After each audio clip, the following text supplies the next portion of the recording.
What's going on, everybody? So, I just wanted to do another update video on this infamous C7 Corvette Stingray convertible that I keep telling everybody that I have, but they're not able to see it because it's always in the shop. So, we are currently in my loaner car. So, this is a GMC Terrain. So I'm gonna do another video on this probably tomorrow. But the dash is interesting how it lights up bright red. So I'm not sure how I feel about that, but it's not too bad. It's a brand new car. It's a cool little. It's very spacious, very comfortable, but kind of ugly too. You know, this is like a weird, like a felt that they put on top of the seat. But so anyway, they made me get back the Escalade because I was getting too many miles on it. They like to get those back with about 4,500 miles on it or so. So maybe they could sell them as demos or whatever they call it. So excuse me. So then they gave me this GMC Terrain. It's 2017 basic SLE model. SLE1. I guess I have an SLE2. 182 horsepower, 172 pound-foot of torque. 0 to 60, and I think it's 6.8 seconds or something. So it's not the fastest thing, and it does get pretty horrible gas mileage. I don't know the exact number yet, but it doesn't do very well. So it's slow and it gets bad gas mileage. But like I said, it's inexpensive. You can get one for about 25 to 30,000, a basic one. But don't buy a 2017 Terrain because they have a 2018 coming out where they're going to totally redesign it. And I think the Chevy, the Chevy Equinox, which is a Chevy version of this GMC, they've already come out with their new one. So it's a bigger grille, much better looking in my opinion. So they totally redesigned it. It appears from the outside. I haven't driven one or sat in one, but I've just been made aware of them by the guy that does the loaners over at Mark Christopher Chevrolet, which is where I got this one. So I would, unless they give you like a smoking deal, you can get one, brand new SUV under 20 grand or something like that. Then hey, by all means, go for it. So what we have here is a Corvette situation where the transmission, so the transmission seals went out, so they wanted to replace those, and then they waited forever to get approval on that because I think we're getting close to either a settlement, a payback, a lemon law, something of that nature. So, but they haven't gotten there yet. So they're either way, whether they buy the car back or they don't, they're still gonna have to fix it. So they're fixing it, and I honestly haven't had the car for over a month now. So it's transmission seals went out, and last time they said that the transmission, the transmission shaft, because it's a transaxle, which means the engine's up front, but the transmission's in the back, so it has a shaft or a tube that connects the transmission to the engine and everything. And one time the internal part went out, so they replaced the internal parts of the shaft, and the second time they just replaced the shaft. So they said that when that happened, the transmission seals may have been either punctured or ruined or whatever, but he didn't open up the transmission because he didn't feel like he needed to. There's nothing indicating that there was a problem there. And then a week and a half later, the transmission seals go out, so the harsh shifting, and I don't know if you guys saw my video of the car breaking down in front of you on the video. But so that happened. So it was like 2 weeks before they even looked at it. They were trying to get permission from GM, trying to get permission from the higher ups, trying to figure out what they wanted to do, how they wanted to handle it. And I'm still in the dark. They still haven't told me anything. I'm just kind of like hearing little whispers here and there, and little birdies, tweeting in my ear about whatever's going on. So they replaced the transmission seals, and then they said that they had to wait for the transmission plates. They're going to replace all the plates in the transmission. So that took another couple days. And then they replaced that, and then they went ahead and put it back together. And I thought I was going to get it last Friday, which would have been amazing, because I would have had the Corvette convertible in Southern California on a weekend, which is amazing. It's a great reason to have a Corvette. You know, go down PCH, or go down to the mountains, or go to the desert and go gamble in Vegas. Go have some fun. But no, I have a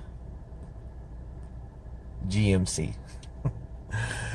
So what happened was he put it all together, and then he test drove it, and there's still some erratic shifts. So then he had to go call back GM and see what they wanted to do. And GM's like, screw it, we're replacing the whole transmission. So they just got done replacing like all these components of the transmission. So now they're going to replace a whole transmission. So when I should have gotten it back Friday, and it didn't work out Saturday. So then finally they said Monday we'll get the parts on Tuesday. So then Tuesday turned into Wednesday. And then I get a phone call saying, oh, we're just going to replace the whole transmission. So now it's going to be another week, maybe two. Who knows how long it's going to take before I get the Corvette back. If I do it all, if they buy it out, I don't know the process. So literally I've been having loaner cars for over a month, because the car has been in the shop for a month straight. Now, one of the stipulations of Lemon Law is that the car has to be in the shop at least 30 days to give them a reasonable amount of time to fix whatever issues. This time alone has been over 30 days, and I don't even have it back yet. It could be another 2 weeks, could be another 15 days on top of that. And that's just this time. The car has been in the shop like 6 other times. Usually differential, torque converter, you know, just different stuff, you know, kind of dealing with or working with the transmission. And again, it's 2015. It's the first year that they changed it from a 6-speed automatic to the 8-speed automatic. So they did a lot of buybacks with it and stuff like that. So the car has 44,000 miles on it, I think. I think I put over 35,000 miles within 1 year. So, I don't know, very few people drive their Corvettes the way I do. You know, they'll call them daily drivers, but then they'll still put 7,000 miles on a year or so. So, they're going to figure that part out. They're trying to blame me, saying I'm too hard on the car. Well, this time the transmission broke, and I didn't even get a chance to drive it this time. So, it can't be all me, you know what I mean? I'm sure I'm not the best, most polite driver with the car, but at the same time, it's a Corvette. You get a Corvette to drive it fast. You don't drive it not so much hard, but you know, you want to hear the RPM sing. You want to hear that exhaust sound. You know, that's why you get the car. You know, otherwise you get a Prius, and I'm not a Prius guy. I don't even think I would fit in a Prius. But anyway, so that's what's going on with the Corvette.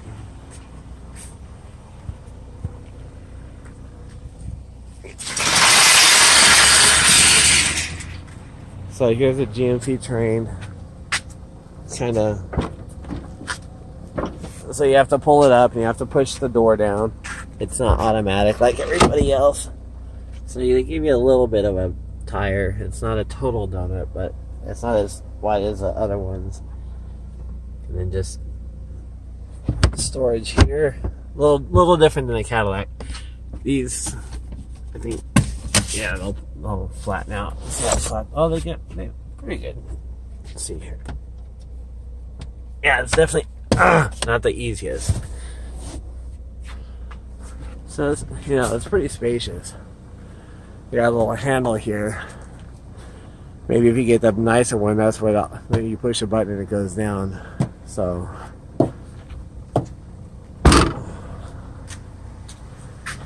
that's an SLE model. Again, it's totally ugly seats, but they're actually pretty comfortable, except the back ones. I just sat in the back for the first time, and it's too upright. This is kind of cheesy.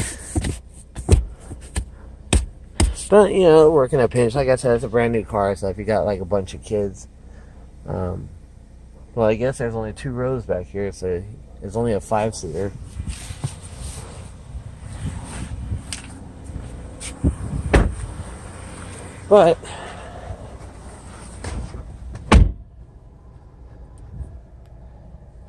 So it's just kind of a basic design. I mean, it seems to have everything, you know. Big old cubby holes. This thing's enormous.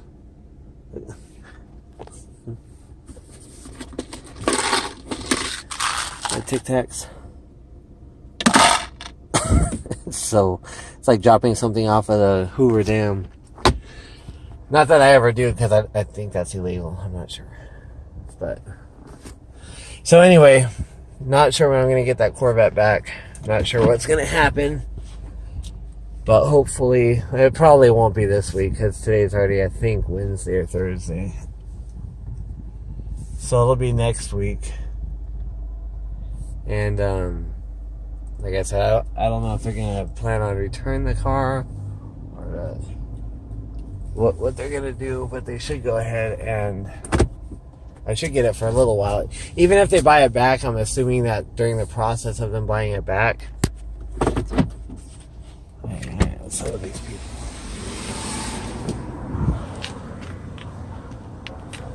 I have the last house on the road here, so it's odd to have people driving down the street here.